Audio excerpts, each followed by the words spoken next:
ये आईफोन बनाने वाले मशहूर इदारे एप्पल की एप्पल कार है, जिसके बारे में कहा जाता है कि ये सन 2022 में मंजर पर आ जाएगी।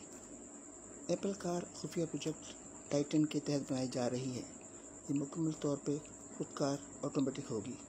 इस इलेक्ट्रिक कार की तैयारी पर एप्पल अब तक $3 बिलियन खर्च कर चुका है। ये आवाज़ की कमांड से चलेगी।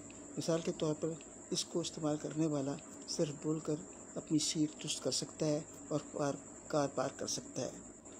इसकी बैटरी सुपर वायरलेस चार्जिंग की मदद से बहुत तेज़ी से चार्ज हो सकेगी। कहा जाता है कि ये टेस्ला को मात दे देगी। ये कहाँ तक होगा और कब होगा, हम भी इंतज़ार कर रहे हैं, आप भी इंतज़ार कीजिए।